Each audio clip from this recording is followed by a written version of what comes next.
Bonjour à toutes et à tous et bienvenue sur votre chaîne d'information régionale, la chronique sport, l'agenda du week-end dans la région avec Guillaume Monderschag.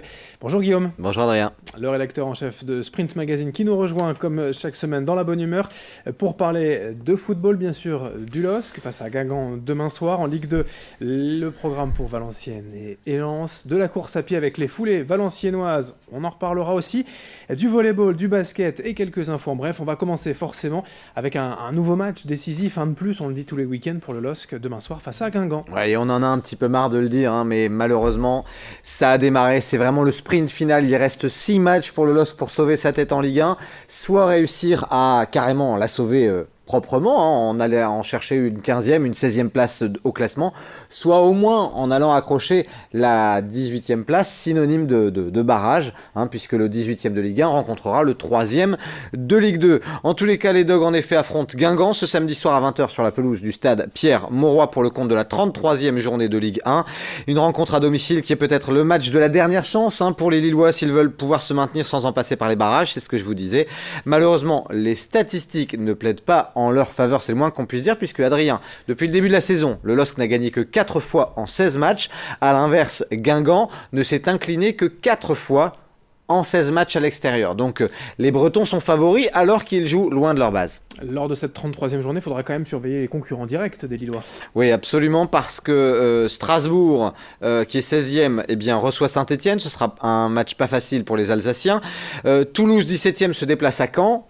Caen et c'est aussi de valider définitivement son maintien, même si c'est en bonne voie. Et puis 3, ce sera très difficile pour les Troyens, puisque les Troyens qui sont 18e reçoivent les joueurs de l'Olympique de Marseille. Marseille qui a encore un coup à jouer en cette fin de saison, donc bien sûr ce sera pas simple pour les Troyens. En tous les cas, ce qui est sûr, c'est que si Troyes et Toulouse s'inclinent et que Lille l'emporte face à Guingamp ce samedi soir, Lille serait 17e, ne serait même plus relégable.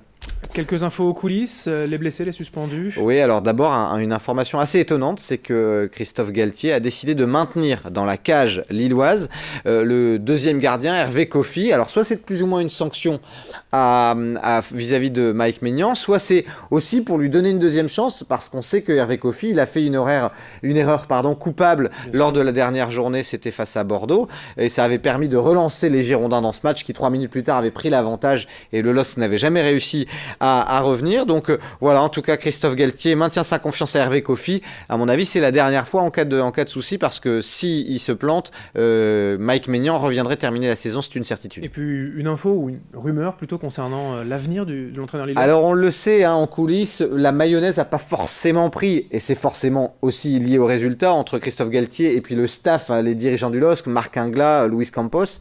En tous les cas, on parle déjà d'un avenir ailleurs pour Christophe Galtier, et notamment à Nice, puisque à Nice, Lucien Favre partirait entraîner en Bundesliga, et donc il y aurait peut-être une place pour Christophe Galtier pour prendre l'équipe des Aiglons en main. En tous les cas, ça n'est que hypothétique. On va déjà voir si Christophe Galtier arrive à sauver la tête des Lillois au plus haut niveau du foot français. Pour terminer, votre sentiment par rapport au public lillois qui sera de retour après un match à huis clos, c'était face à Amiens. Dans quelle ambiance pourrait se jouer ce match? Alors, j'ai envie de dire que ce sera forcément tendu.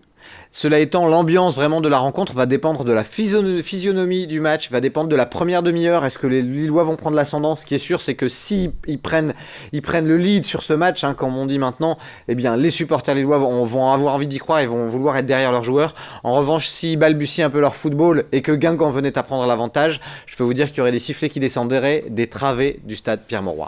Lille-Guingamp donc, match à enjeu forcément, un de plus pour les Lillois. Demain soir 20h au stade Pierre-Mauroy en Ligue 2, le programme pour Valenciennes et Lens. Un match capital pour Valenciennes ce soir à 20h face à Bourg-en-Bresse, puisqu'une victoire amènerait les Valenciennois à 39 points et ça pourrait suffire pour assurer le maintien. De son côté et à la même heure, le RC Lens affronte Niort à l'extérieur pour repartir de l'avant après le nul concédé face à Nancy lundi.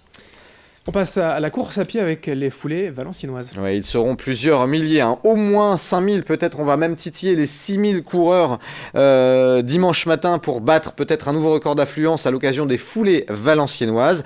Cette course, c'est une course importante, c'est la deuxième course la plus importante de la région des Hauts-de-France après les courses de la braderie, mais devant la route du Louvre, pas en termes d'affluence, mais clairement en termes de performance et de résultats. Et puis c'est aussi une des 6 courses, il n'y en a que 6 en France qui possèdent non pas un label départemental, ni régional, ni national, mais carrément un label international. D'ailleurs, on vient de partout pour courir les foulées valenciennoises, notamment de Guinée, du Venezuela, du Japon, des États-Unis. L'organisateur, le directeur des sports Jean-François Dupas me disait même qu'il y avait 19 nationalités représentées aux foulées valenciennoises. C'est pas rien, sachant qu'au niveau des meilleures performances, eh bien, le record est à 28,50. Il est signé de la part d'un Kényan qui avait fait ce chrono-là sur le 10 km en 2014 à l'occasion des championnats de France, puisque Valenciennes avait organisé il y a 4 ans un championnat de France du 10 km. Bon, on débriefera la course, le 5 km, surtout lundi matin, puisque vous n'hésitez jamais à citer mes performances, mes inscriptions. Je crois que vous êtes inscrit sur le 5 km. Ouais, je vais courir le 5 km, mais je ne serai pas très performant, parce que je cours beaucoup moins vite que vous, Adrien, quelle que soit la distance. Voilà, en tout cas, l'essentiel est déjà de chausser les baskets et de participer. On va enchaîner avec du volleyball, je crois. Absolument, c'est l'heure du quart de finale. Retour ce soir à 20h au complexe Le Lagrange pour nos volleyeurs tourquenois, le TLM qui a été gagné lors du match aller à Chaumont.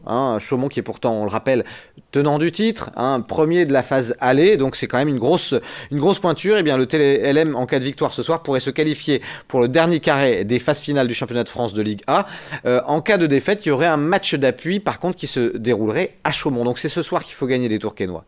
En basket, de la proie d'abord pour vous dire que le BCM Gravelines Dunkerque accueille ce soir Chalon à 20h pour tenter d'aller chercher une place en play-off. Une victoire en tous les cas confirmerait le succès qui a été obtenu lundi soir dans le derby face au Portel. Et du côté des joueurs maritimes, là, les joueurs du Portel se déplacent à Levallois ce soir aussi, mais pas à 20h, à 20h30. Donc ça c'est pour la proie. En Pro B, Denain qui joue à Caen ce soir et Lille qui est en déplacement au Havre. Lille qui aura envie un petit peu de se refaire la cerise après cette défaite face à Rouen. Et en Ligue féminine. Et en Ligue féminine, le SBVA qui est en déplacement à Lyon ce samedi soir, tandis que l'équipe de Saint-Amand reçoit Nantes-Rezé. Ça pourrait bien se passer pour Saint-Amand. Deux infos en bref pour terminer, deux infos de course hors stade. Oui, avec un trail, celui de la Faïence à Dèvres. Dèvres, vous me dites si je me trompe, c'est près de Calais, je crois.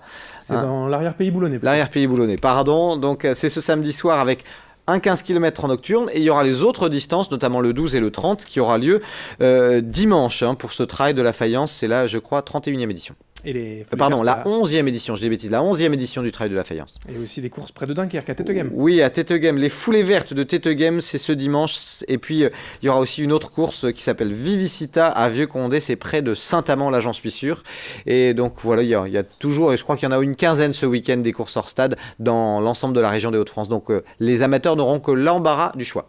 Merci Guillaume pour toutes ces infos. On débriefe bien sûr tout cela lundi matin. Et bonne course à vous dimanche à Valenciennes. Merci, à lundi pour débriefer. Merci à vous de nous avoir suivis. Dans un instant, la suite du programme, vos prévisions météo.